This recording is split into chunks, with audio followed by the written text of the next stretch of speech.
All right, adventurers, welcome. Today, we are diving into a truly epic cooperative challenge, and all you need is a standard deck of cards. This is Regicide, a game where you and your friends team up to take down some seriously corrupted royalty. So, grab your deck, and let's get this quest started. So to really set the mood for this dangerous mission, just listen to this. A shadow has fallen across the four great kingdoms, blackening the hearts of once loved kings and queens and those that protect them. You must work together, overthrow the corrupted monarchs so that life can be brought to the land once more. Phew, no pressure, right? To pull this off, we need a plan. So here's our mission briefing. First, we'll lay out the quest. Then, we'll get you ready for battle with the setup. After that, we'll walk through a hero's turn. That's the core of the game. Then, we'll get to the fun stuff, unleashing your power with some advanced tactics. And finally, we'll look at the final outcomes, glorious victory or crushing defeat.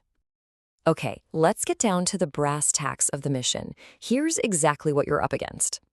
So the goal sounds simple, but trust me, it's anything but easy. Your party has to work together to take down all 12 royal enemies. That's the jacks, then the queens, and finally the kings. You only win when that very last king is defeated. But here's the kicker. Every single time you attack, the enemy hits you right back. Teamwork isn't just a good idea here. It is literally the only way you're going to survive. All right, you know what's at stake. It's time to gear up. Let's get the battlefield ready for our first encounter. Getting set up is actually super quick. First, you're going to make the enemy deck, which is called the castle deck. Just stack the 4 jacks on the bottom, then the 4 queens and the 4 kings on top. Flip that top card over to see your first enemy. Next, you'll shuffle all the other cards, your numbers, aces, and any gestures, and that becomes your tavern deck. Finally, you just deal out cards to everyone until they reach their hand size limit, which we're about to cover right now. So, just to be crystal clear, you've got 2 main decks in this game. On one side, the castle deck. That's your gauntlet of 12 bosses you have to beat in order. And on the other side, you've got the tavern deck. Think of this as your party's shared life pool and your arsenal. It's where you draw your strength, and it's the thing you have to protect at all costs. Now, the size of your adventuring party actually changes things up a bit. As you can see from this table, the number of players decides how many gestures you use and what your max hand size is. And you'll notice, the more players you have, the fewer cards you get to hold. That makes talking to each other and planning your moves absolutely crucial. Okay, setup's done. The first enemy is staring you down, and you've got cards in your hand. The battle begins. Let's walk through what a hero actually does on their turn. Every single turn follows these 4 simple steps. 1, you play a card to attack. 2, you activate that card's special suit power. 3, you figure out how much damage you did and dish it out. And 4, if that enemy is still standing, you suffer damage from their counterattack. It's this clean, steady rhythm of offense and defense. Now, each suit has a unique power. Let's start with hearts, which are basically your healers. When you play a heart, you get to shuffle cards from the discard pile right back into the tavern deck. The number you shuffle back is equal to the card's value. And since that tavern deck is your team's life, using hearts at just the right moment is key to staying in the fight. Next up, we've got diamonds.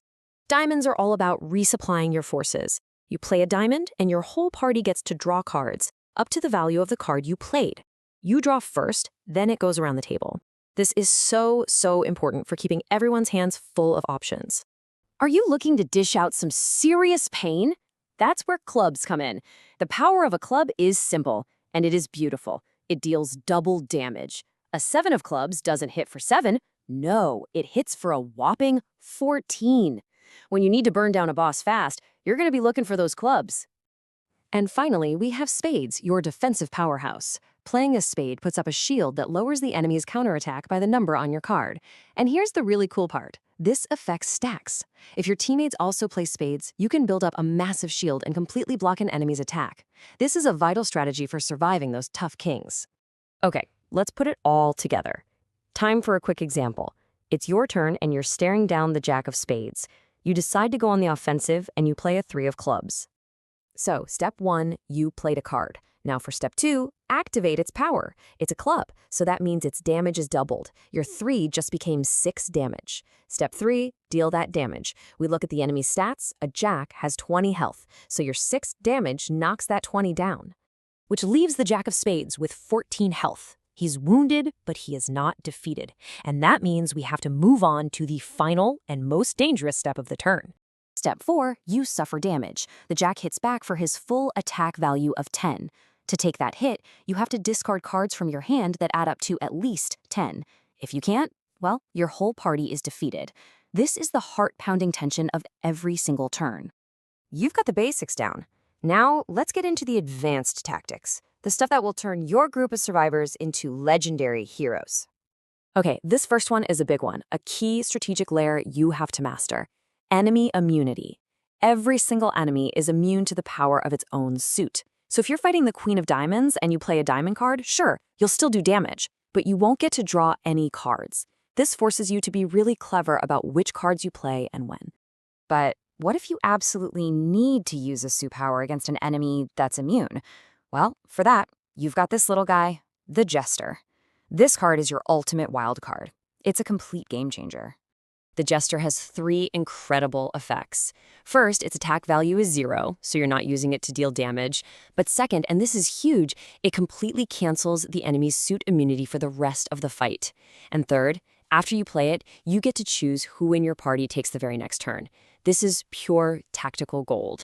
You also have 2 ways to play multiple cards for some really massive effects. You can play a combo, that's 2 to 4 cards of the same number, as long as their total value is 10 or less. Or you can play an animal companion, which is an ace paired with 1 other card. Combos are awesome for a flurry of smaller effects, while pairing an ace with a big card can deliver a powerful 1-2 punch. The best part? Both methods let you activate multiple suit powers at once, which can lead to some truly legendary turns.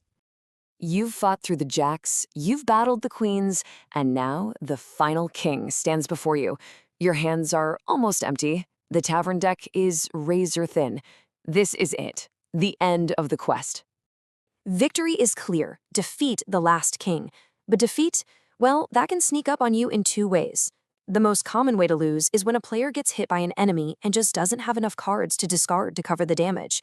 The other way is if a player starts their turn with no cards at all and can't make a legal play. If either of those things happens, the whole party loses. It's all or nothing. So the challenge has been laid down. You have the rules, and the fate of the 4 kingdoms now rests on your shoulders.